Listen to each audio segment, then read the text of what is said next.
Kasus sumur tua Lawang Sewu. Di Semarang, ada sebuah gedung tua bernama Lawang Sewu yang dibangun oleh pemerintah kolonial Belanda pada tahun 1904. Nama Lawang Sewu dalam bahasa Jawa berarti 1000 pintu, dan memang gedung ini punya ratusan pintu dan jendela yang tersebar di setiap sudutnya. Tapi bukan pintunya yang paling banyak dibicarakan orang.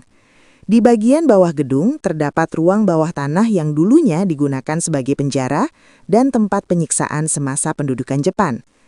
Yang membuat kasus ini aneh bukan sekadar cerita hantunya, melainkan temuan nyata saat renovasi pada awal tahun 2000-an. Para pekerja menemukan puluhan kerangka manusia yang terkubur di dalam dan sekitar area bawah tanah tersebut. Identitas mereka tidak pernah sepenuhnya terungkap, dan pemerintah waktu itu tidak banyak menjelaskan kepada publik. Beberapa peneliti sejarah meyakini bahwa korban-korban ini adalah tahanan perang atau warga sipil yang dibunuh tanpa catatan resmi. Hingga hari ini gedung ini tetap berdiri dan dijadikan objek wisata. Sementara pertanyaan tentang siapa saja orang-orang yang dikuburkan di sana belum pernah benar-benar terjawab. Kasus bayi ajaib Ponari. Pada tahun 2009, seorang anak laki-laki berusia 9 tahun bernama Ponari dari Jombang, Jawa Timur, menjadi pusat perhatian nasional. Ceritanya bermula ketika Ponari tertimpa petir dan selamat. Setelah kejadian itu, ditemukan sebuah batu kecil di dekatnya yang kemudian diyakini oleh masyarakat sekitar memiliki kekuatan penyembuhan.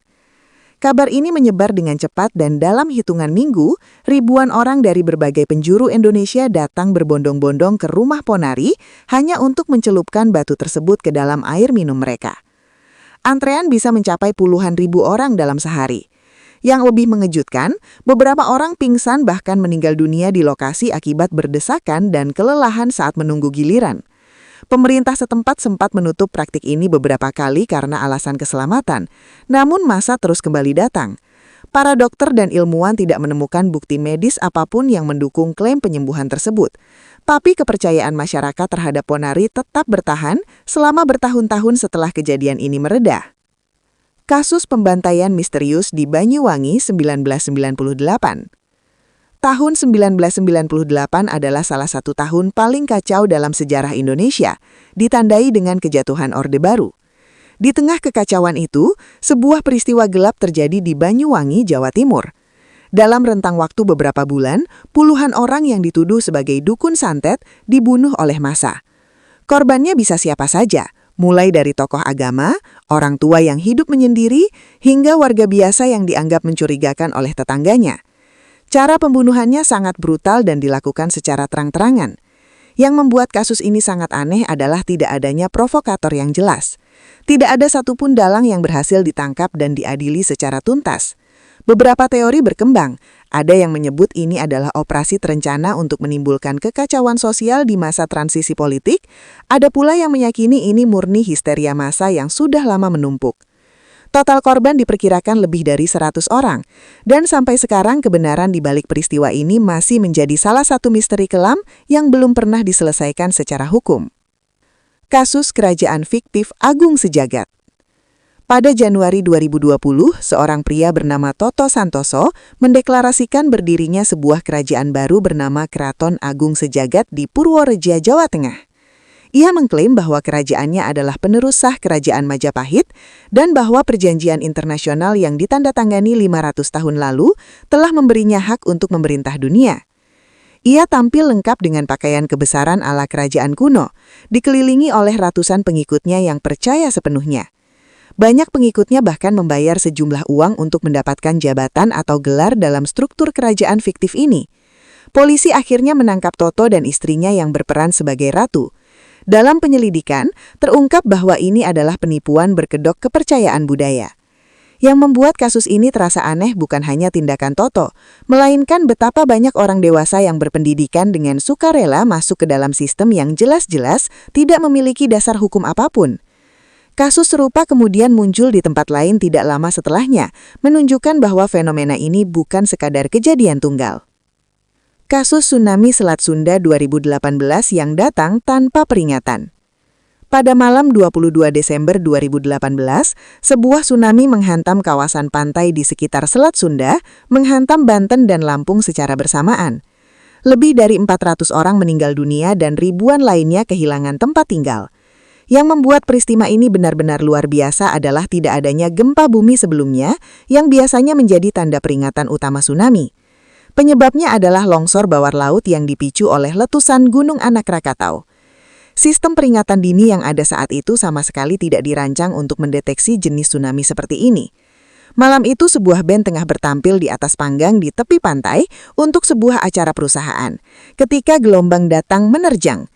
Video amatir yang diambil dari lokasi kejadian menyebar di internet dan membuat banyak orang merinding, karena dalam video tersebut terlihat jelas bagaimana gelombang datang begitu tiba-tiba tanpa ada tanda apapun sebelumnya.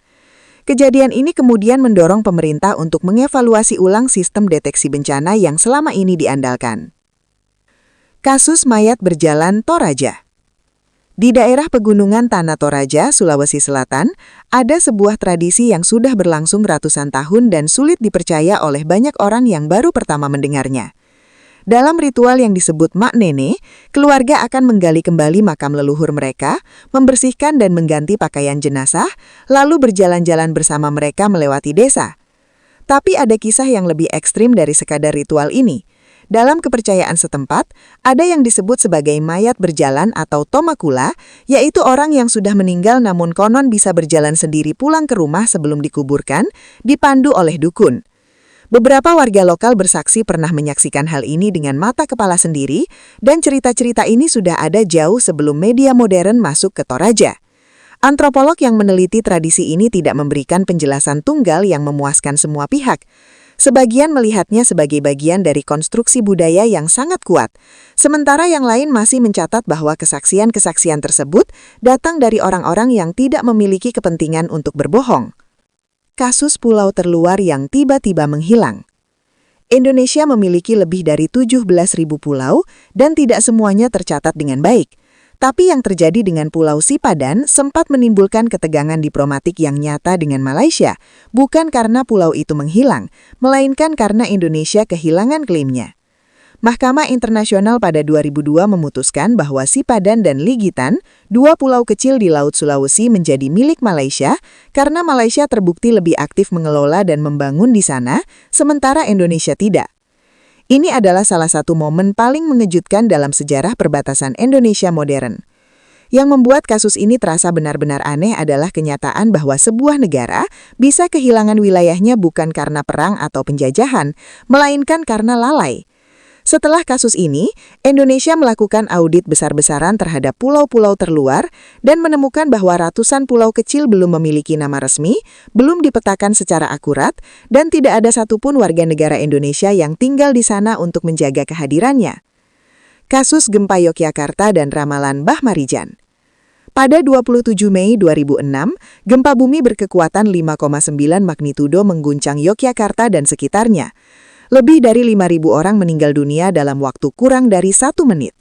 Tapi yang membuat peristiwa ini memiliki dimensi yang lebih aneh adalah apa yang terjadi bersamaan dengan itu di lereng Gunung Merapi. Beberapa hari sebelum gempa, banyak media meliput Mbah Marijan, sang juru kunci Gunung Merapi yang terkenal, yang menolak turun dari gunung meskipun pemerintah memerintahkan evakuasi karena aktivitas Merapi yang meningkat. Mbah Marijan berkata bahwa ia mendapat petunjuk untuk tetap tinggal dan menjaga gunung. Gempa kemudian terjadi bukan dari Merapi, namun dari patahan di bawah Yogyakarta, dan Mbah Marijan selamat saat itu. Kejadian ini membuatnya semakin dihormati oleh banyak orang sebagai sosok yang memiliki hubungan mistis dengan alam. 4 tahun kemudian, pada erupsi besar Merapi tahun 2010, Mbah Marijan kembali menolak dievakuasi, dan kali ini ditemukan meninggal di kediamannya di lereng gunung, masih dalam posisi bersujud. Kisahnya sampai hari ini masih menjadi perdebatan antara mereka yang melihatnya sebagai keberanian dan mereka yang melihatnya sebagai tragedi yang seharusnya bisa dicegah. Kasus manusia pendek Flores. Pada 2003, para arkeolog menemukan sesuatu yang benar-benar mengubah cara ilmuwan memahami sejarah manusia. Di dalam Gua Liang Bua di Pulau Flores, Nusa Tenggara Timur, ditemukan kerangka manusia purba dengan tinggi badan hanya sekitar 1 meter. Spesies ini kemudian diberi nama ilmiah Homo floresiensis, tapi para peneliti dan media internasional langsung menjuluki mereka hobbit. Yang membuat temuan ini begitu mengejutkan adalah usianya. Diperkirakan hidup sekitar 50.000 sampai 100.000 tahun yang lalu, dan ternyata hidup berdampingan di masa yang relatif berdekatan dengan manusia modern. Lebih anehnya lagi, cerita rakyat lokal Flores sudah sejak lama menyebut adanya makhluk kecil misterius bernama Ebu Gogo yang konon masih berkeliaran di hutan-hutan pedalaman Flores. Banyak peneliti kemudian bertanya-tanya, apakah legenda ini sesungguhnya adalah memori kolektif manusia tentang pertemuan nyata dengan Homo floresiensis di masa lampau?